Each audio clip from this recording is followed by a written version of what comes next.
Un final perfecto, de John Katzenbach. Capítulo 29.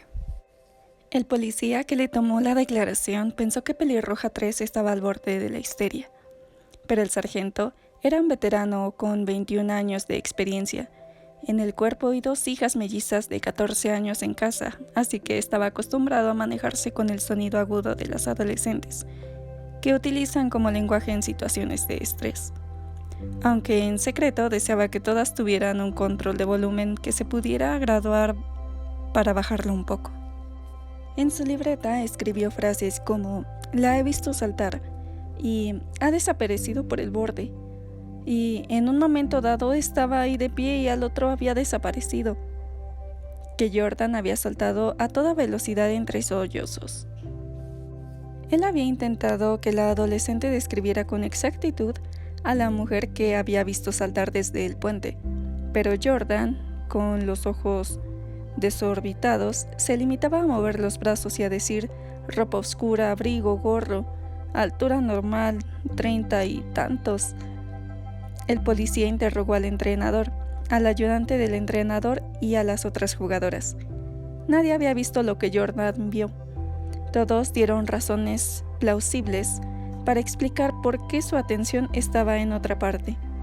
Se ofreció a llamar a una ambulancia, pues temía que Jordan, que continuaba alternando entre lágrimas y una mirada retraída, gélida e inexpresiva, sufriera un ataque. ¿Cierto? El policía creía que la reacción de la adolescente era la prueba más convincente de un suicidio en el puente. Vio algo, pensó. Ninguno de los demás agentes de la media docena de coches de policías plegados en el puente había conseguido nada importante. Las luces intermitentes rojas y azules de los coches de la policía se reflejaban en la calzada húmeda y dificultaban que los agentes que iban y venían por las estrechas pasarelas encontraran alguna prueba.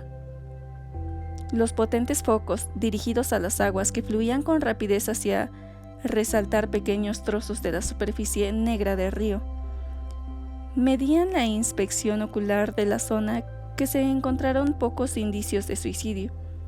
Al principio de la acera del puente había una reveladora huella de barro de un tenis para correr del número de mujer, y en un lugar donde Jordan había dicho que la mujer misteriosa se había tirado había una marca en el cemento.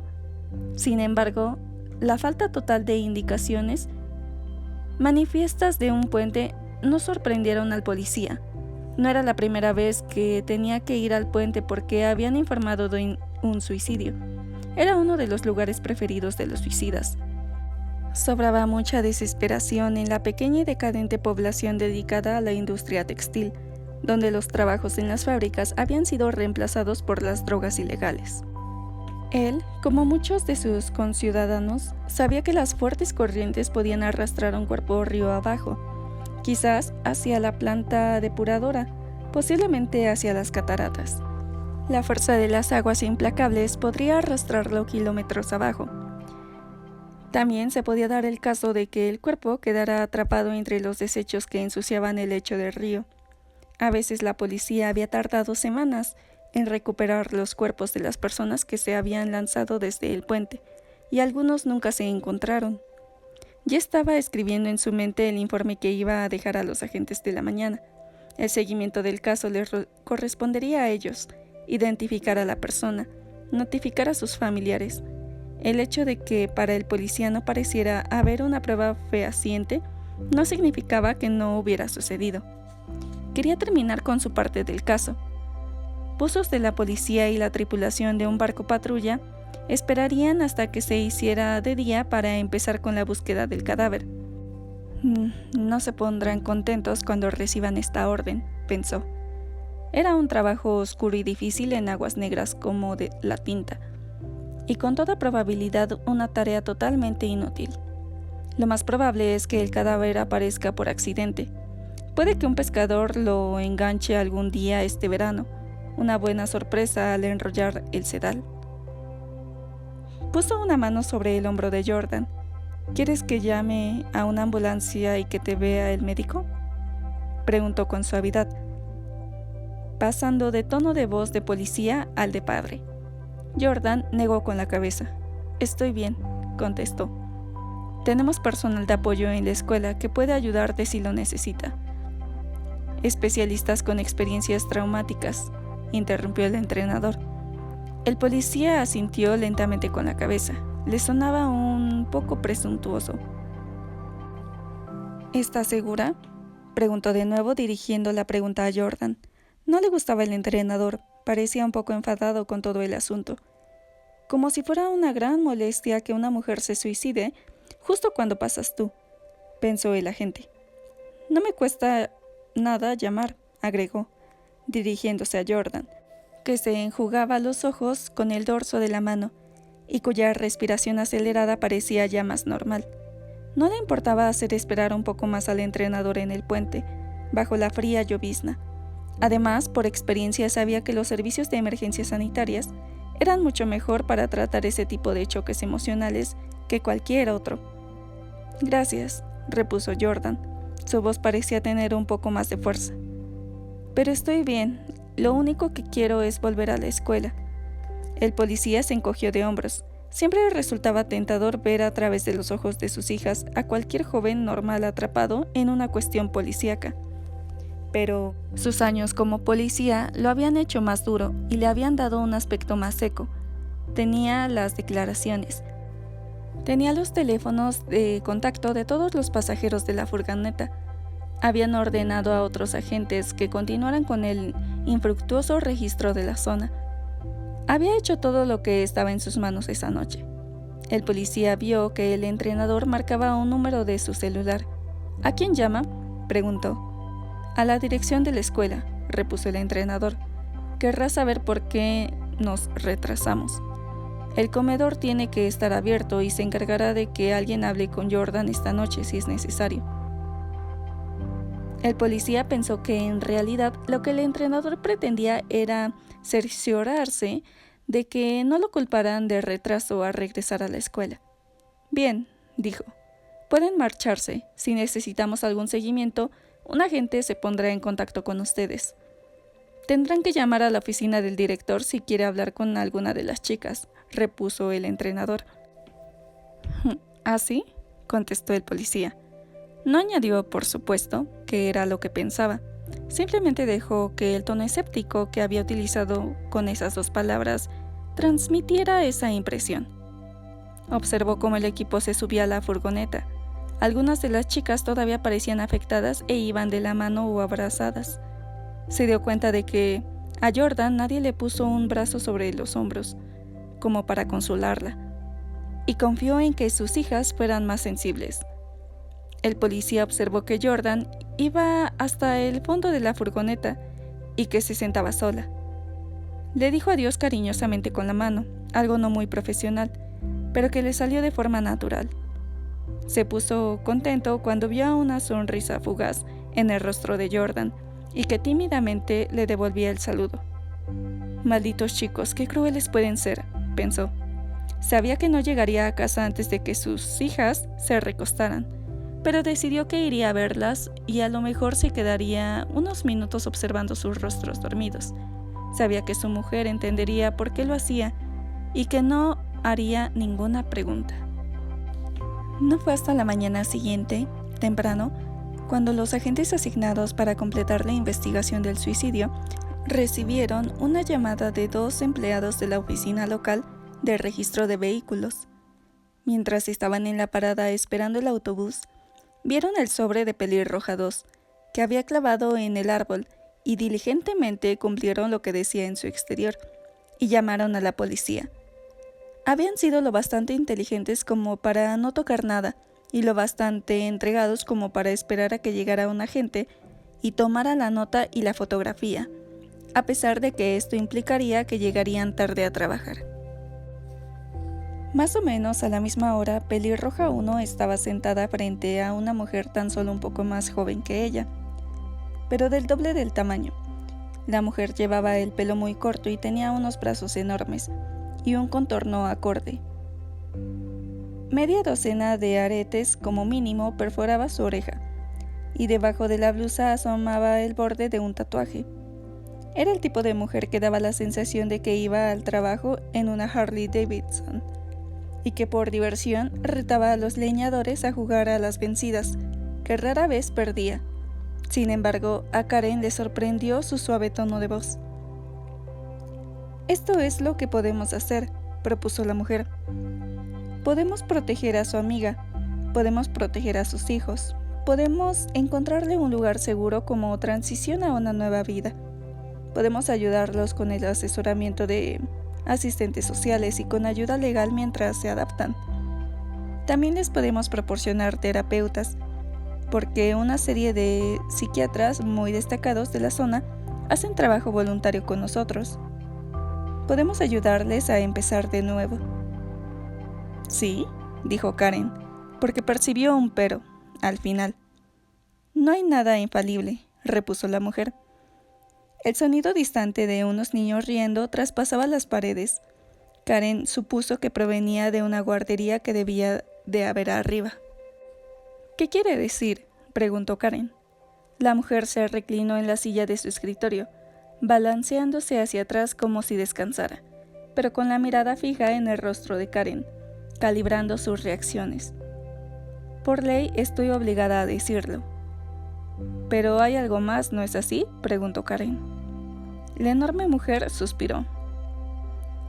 «Aquí en Lugar Seguro estamos a 3 cuadras de la comisaría. Está abierta todo el día y todo el año.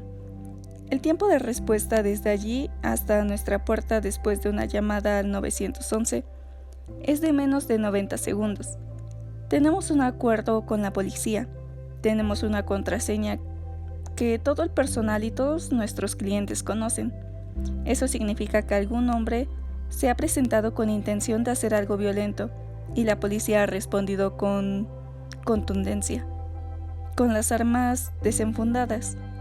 Organizamos esto después de un incidente que ocurrió el año pasado. Puede que usted lo recuerde». Karen lo recordaba. Titulares e intensos artículos se prolongaron durante varios días. Un hombre, su exmujer, 2 niños de 6 y 8 años y 3 policías. Cuando terminó el tiroteo, la mujer y uno de los agentes estaban muertos y uno de los niños herido de gravedad. El exmarido había intentado suicidarse, pero había gastado todas las balas de su pistola. Así que se había arrodillado en la acera, con la pistola en la boca, apretando el gatillo que inútilmente hacía clic en la recámara vacía, hasta que lo esposaron y se lo llevaron. El caso todavía se estaba juzgando. El hombre alegaba enajenación mental transitoria. «Mi amiga está preocupada por el carácter violento de su marido», dijo Karen. Después negó con la cabeza. Dicho de esta manera parece que se tratara de un resfriado común. El tipo es un salvaje, le ha puesto unas palizas tremendas una y otra vez, huesos rotos y ojos morados, la ha amenazado con matarla, no sabe a dónde ir. «Para eso estamos aquí», repuso la enorme mujer. Karen notaba la ira en sus palabras, dirigida hacia algún hombre anónimo, en este caso un hombre imaginario. La historia que Karen se había inventado era una amiga, 2 hijos pequeños, un marido violento. Ella intenta huir antes de que él la mate. Había utilizado situaciones de la vida real y las había mezclado. Sabía que la directora del Lugar Seguro no iba a hacer demasiadas preguntas. Entonces eran 3. Su amiga y los niños. «Creo que los niños los puede enviar con una familia con la que estarán seguros, pero el marido perseguirá a mi amiga hasta el fin del mundo y más allá, si tiene que hacerlo. Está obsesionado y está loco. No sé si separarlos. A él no le importan los niños. Al final y al cabo no son suyos, de manera que se interponen en el camino de lo que sea que pretende hacer. Es mi amiga la que está en peligro». «¿Ya está armado?» «No lo sé, pero supongo que sí». Karen se preguntó qué tipo de armas tendría a la mano el lobo feroz. Revólveres, rifles, espadas, cuchillos, bombas, arcos y flechas, venenos, piedras y palos afilados. Sus manos, cuchillas, todas eran potencialmente letales. Cualquiera de ellas podría ser la que pretendía utilizar con las 3 pelirrojas. ¿Y su amiga va armada? Karen se imaginó el revólver de Pelirroja 2. Se preguntó si sería capaz de cargarlo, apuntar y disparar. Ni siquiera se atrevía a contemplar la parte de la ecuación que se ocupaba del asesinato. No, repuso. La directora hizo una pausa. Se supone que esto no lo debería decir, añadió. Bajó la voz casi un susurro y se inclinó hacia adelante. Pero no voy a permitir otro incidente como el del año pasado. Levantó la mano y colocó una pistola semiautomática grande en el escritorio. Era negra y despiadada. Karen la miró fijamente unos instantes y después asintió con la cabeza. Esto me hace sentir bastante mejor, dijo con una pequeña sonrisa. La directora guardó la pistola en el cajón de su escritorio. Tomó clases de tiro en el campo de tiro. Una afición acertada. Me he convertido en una experta tiradora. Resulta tranquilizador. ¿Cuándo traerá a su amiga? Pronto, repuso Karen, muy pronto. La admisión es todo el día, cualquier hora es hora adecuada. 2 de la tarde, 2 de la mañana, ¿entendido? Sí. Diré al personal que esperamos a una nueva huésped en cualquier momento. Será de gran ayuda. Karen agarró sus cosas. Pensó que la entrevista había acabado, pero la directora todavía tenía una última pregunta. La directora la miró de cerca. Hablamos de una amiga, ¿no es así?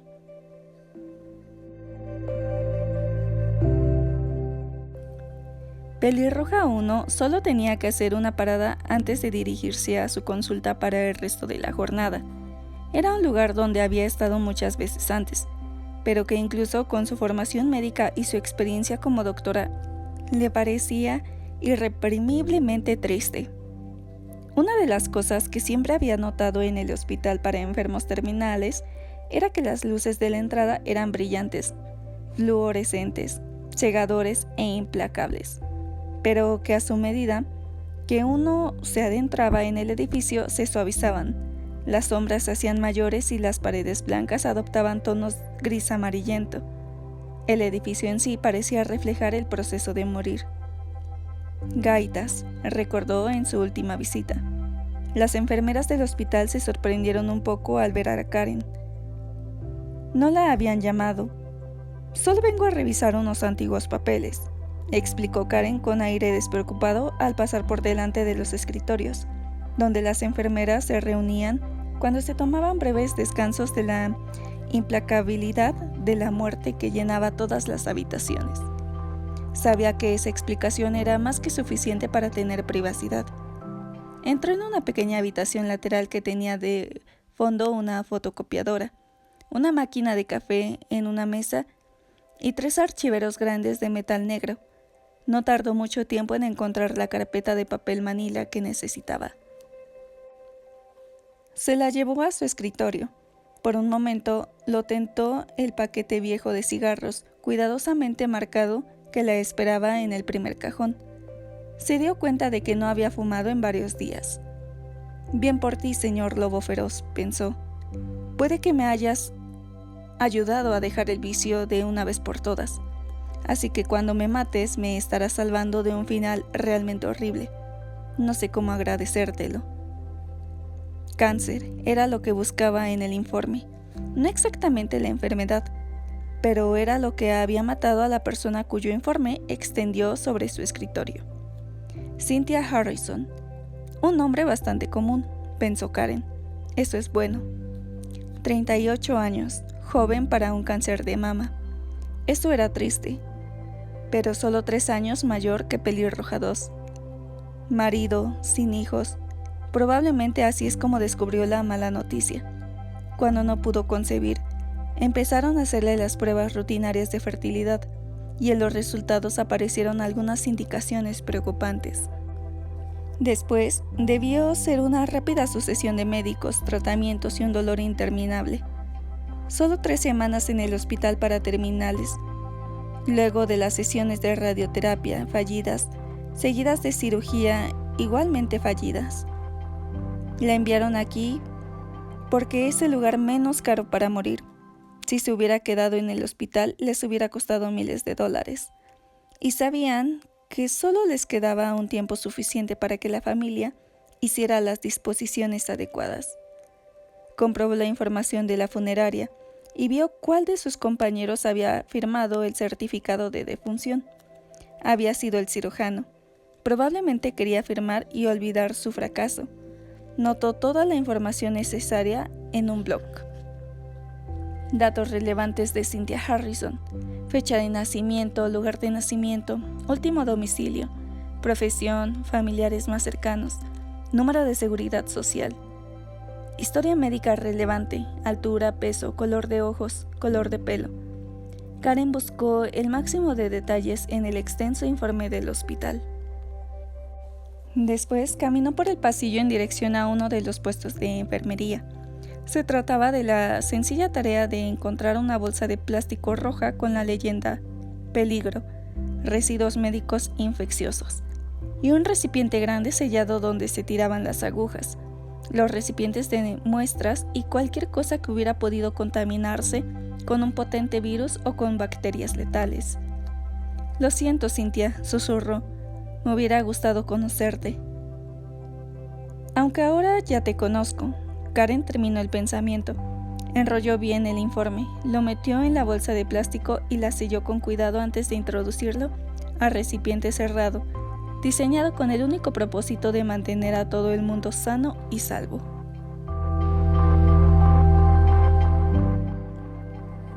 Pelirroja 2 bailaba. Bailaba el vals con un compañero invisible. Bailaba el tango al son de ritmo sensual. Saludó a un espacio vacío en la habitación, como si siguiera los majestuosos pasos de un elaborado baile en parejas de la época isabelina. Cuando la música cambió, empezó a contraerse y a moverse como si estuviera en una pista de baile moderna. «Bailando con las estrellas», pensó. No, bailando con el lobo. Imitó bailes ridículos de los 60, como el frug y el Watusi, que recordaba de sus padres que le habían enseñado en ratos desenfrenados. En un momento determinado incluso se lanzó con la Macarena, moviendo las caderas de forma sugerente. Al final, cuando el cansancio se apoderó de sus pasos, se convirtió en bailarina, moviendo los brazos lentamente por encima de la cabeza y dando vueltas. El lago de los cisnes esperaba. De adolescente había visto el ballet, conmovedor, precioso. Era el tipo de recuerdo mágico que una impresionable adolescente de 15 años nunca olvida. Hubo un tiempo en el que esperaba llevar a su hija a ver un espectáculo similar. Ya no. En el pequeño mundo del sótano, levantó los brazos por encima de la cabeza e intentó ponerse de puntas como haría una bailarina interpretando el cisne blanco, pero le resultó imposible. Su música era contradictoria. Ninguna de las canciones que llenaban su cabeza coincidía con sus movimientos. El rock and roll no era como el baile por parejas, a pesar de que eso era lo que oía y lo que bailaba. Pelirroja 3 le había dejado su iPod con varias listas de canciones con el nombre de música de espera. No reconocía todos los cantantes, nunca había escuchado a The David Max Mawson ni a The Iguanas, y no tenía ni idea de quién era una tal Silina Musango o quién constituía el grupo llamado The Groats. Pero la música de Pelirroja 3 había seleccionado era irreprimible, entusiasta, animada, y ella agradecía los ritmos alegres y la desenfrenada energía que todas las canciones destilaban. Pelirroja 3 intenta ayudar, pensó Sara. Qué detalle de su parte, sabía que después de suicidarme estaría aislada y un poco loca. Chica lista. Pelirroja 3 había creado otra lista de canciones, pero Sara no la había escuchado porque no creía que fuera el momento adecuado. Sabía que tendría sonidos y selecciones completamente diferentes. Esta lista de canciones se titulaba Música para matar.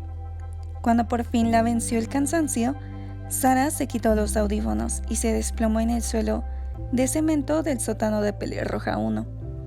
Lo notaba frío contra su mejilla. Sabía que se estaba ensuciando. Por todas partes había polvo y porquería, y notaba el sudor que le caía por la barbilla. Pero no le importaba. El aire era caliente y espeso debido a la caldera que había en un extremo y que se esforzaba por calentar la casa. No había ventanas, así que no podía mirar al exterior.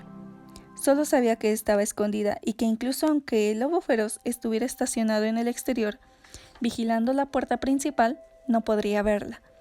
Una parte de su ser se preguntaba si cerrar la única bombilla que colgaba del techo e iluminaba la habitación con una débil luz sería como la negra turbulencia de las aguas del río, en que había simulado lanzarse. La noche anterior, cuando había corrido a través de la noche creciente hasta donde sabía que Pelirroja 1 la esperaba, había imaginado el grito desgarrador de Pelirroja 3. Seguro que ha convencido a todos. Se acurrucó en el ovillo. Sara murió anoche, pensó. Nota de suicidio, y adiós, me he ido para siempre. Me enterrarán al lado de mi marido y de mi hija, pero no seré yo. Será un ataúd vacío. Sabía que su destino era convertirse en otra persona. No estaba segura de que eso le gustara. Pero hasta que renaciera, tan solo sería Pelirroja 2. Una mortífera Pelirroja 2, se dijo. Una Pelirroja 2 homicida. Un escalofrío de furia la recorrió y una ira incontrolable se apoderó de ella. Entonces de pronto se dejó llevar por todas las emociones que reverberaban en su interior y empezó a sollozar sin parar en el suelo mientras aconaba no una fotografía de su familia muerta, sino la Colt Magnum 357.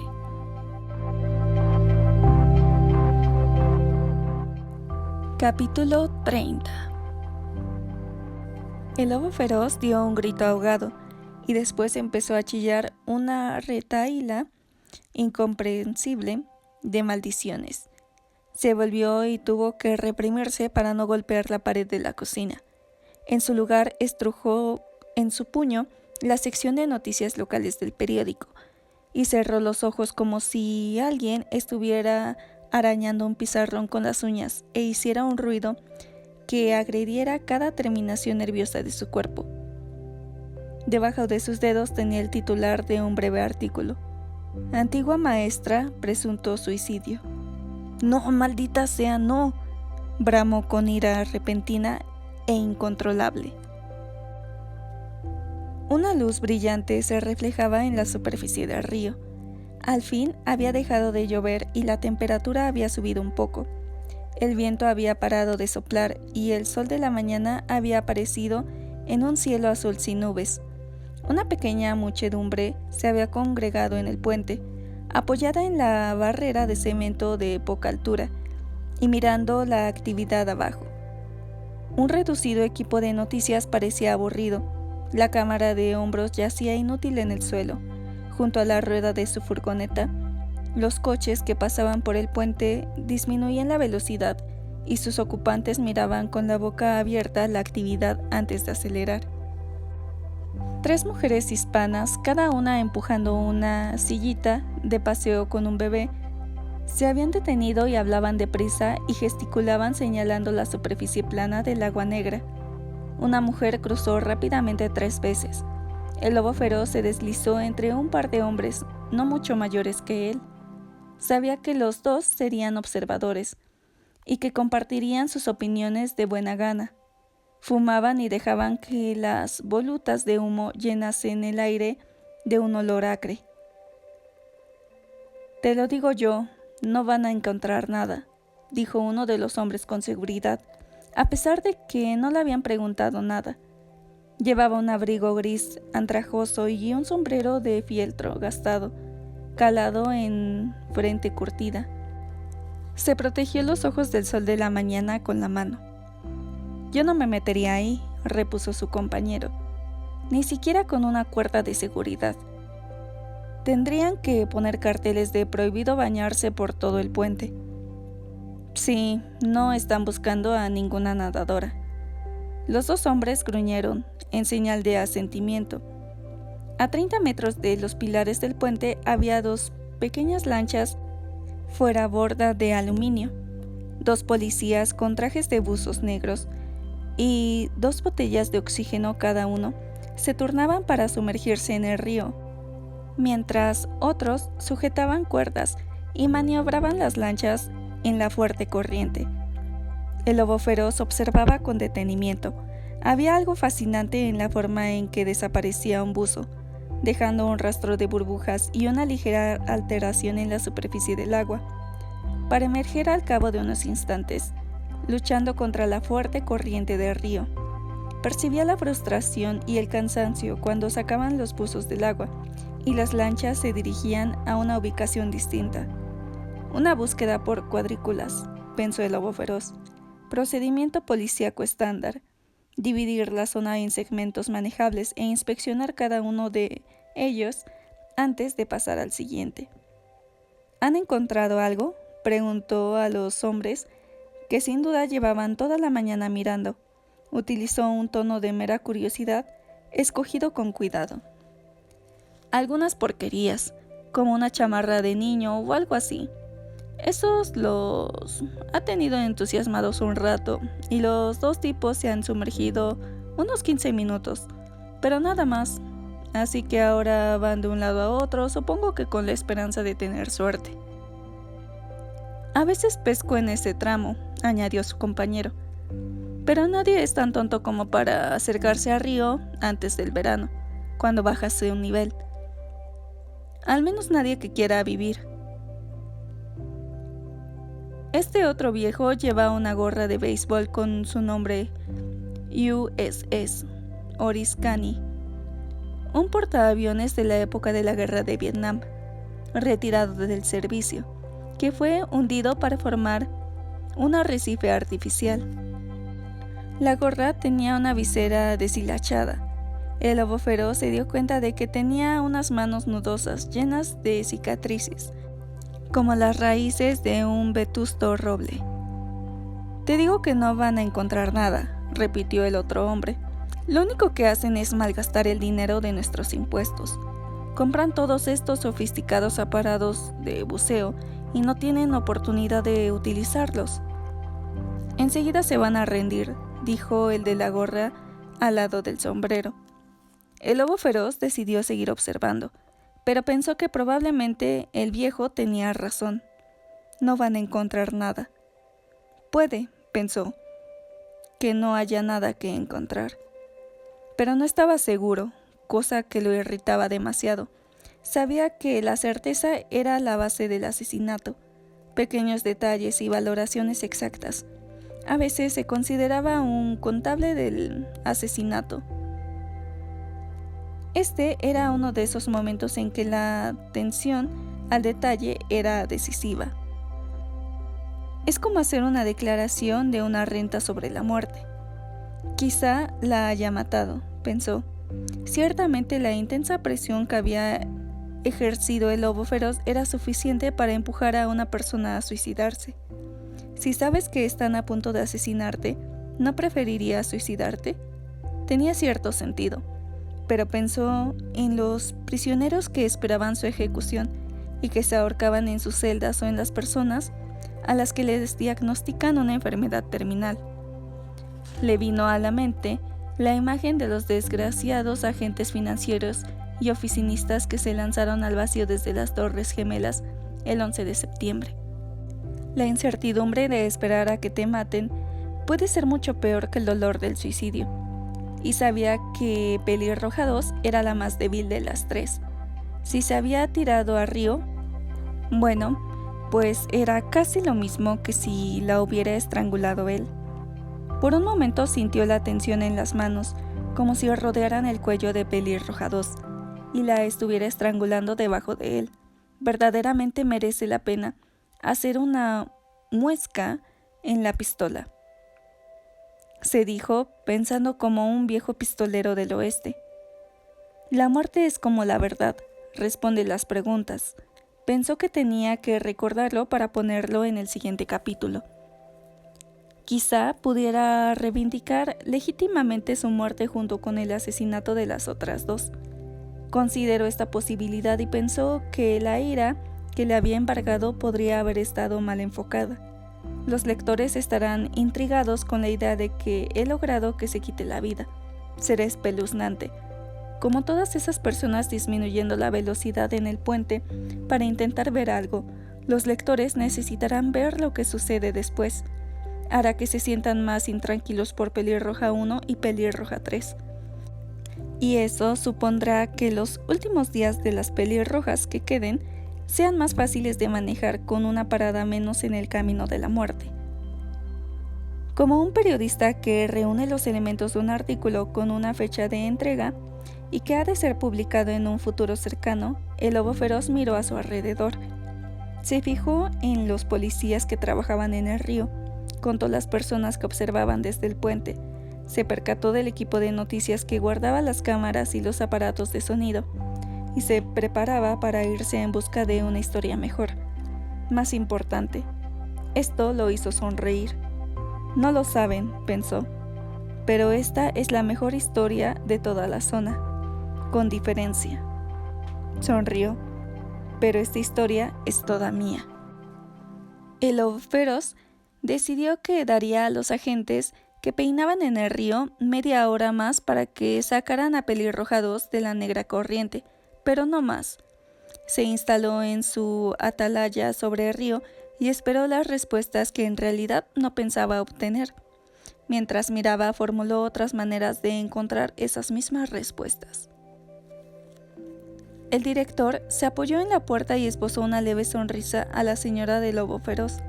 Parecía preocupado, tanto por el tono suave de su voz como por su postura encorvada.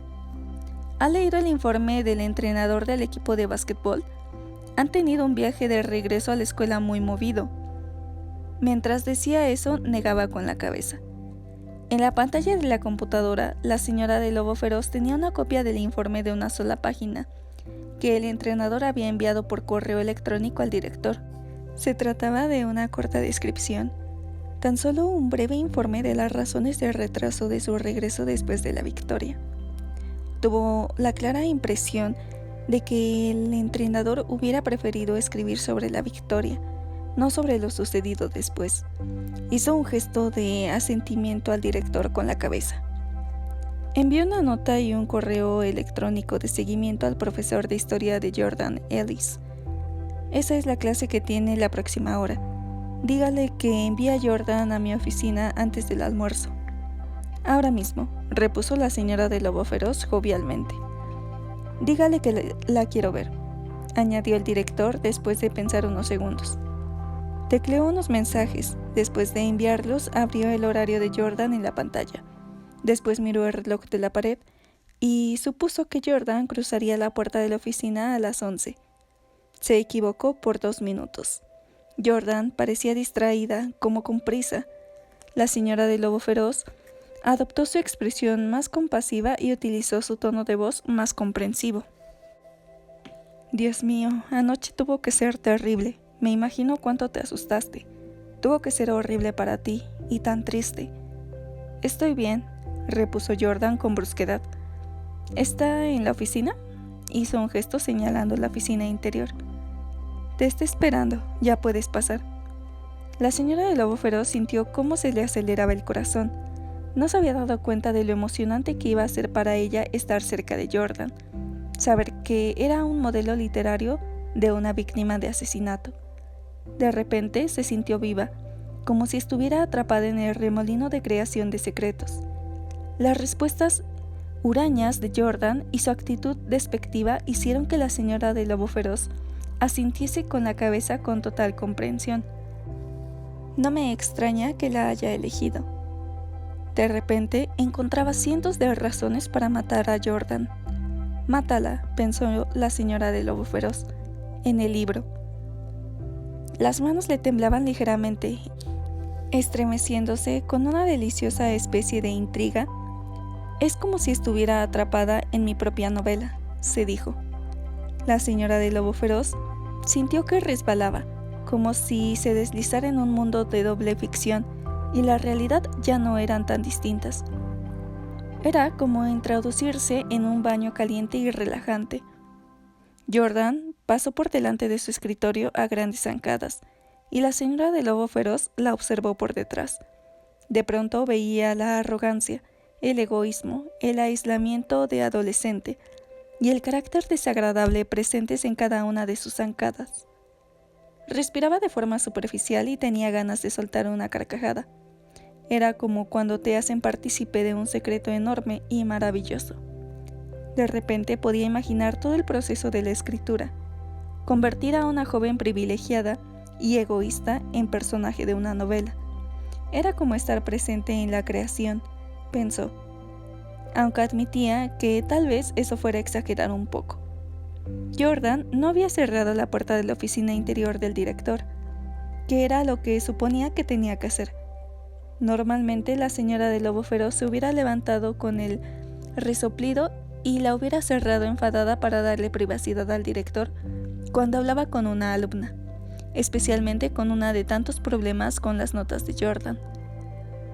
Se había medio incorporado en la silla cuando se dio cuenta de que podía escuchar toda la conversación del interior de la oficina, y en el mismo instante se dio cuenta de que quizá oyera algo más que pudiera ayudar. Soy mucho más que una secretaria, pensó. Estiró la cabeza para escuchar y colocó un bloc en el escritorio delante de ella para tomar notas. Lo primero que escuchó fue: «Mire, estoy bien, no necesito hablar con nadie, especialmente con un psicólogo ultracomprensivo». La voz de Jordan sonaba enfadada y cargada de desprecio. «Mira, Jordan», repuso el director lentamente, «este tipo de incidentes traumáticos tienen repercusiones ocultas. Ser testigo del suicidio de una mujer como fuiste tú no es algo intrascendente». «Estoy bien», repitió Jordan obstinadamente. En su fuero interno estaba desesperada por salir de la oficina. Cada segundo que pasaba sin ocuparse de la verdadera amenaza era potencialmente peligroso. Sabía que el único respiro lejos del lobo feroz eran los momentos que pasaba en la cancha de básquetbol, donde lograba perderse en el esfuerzo.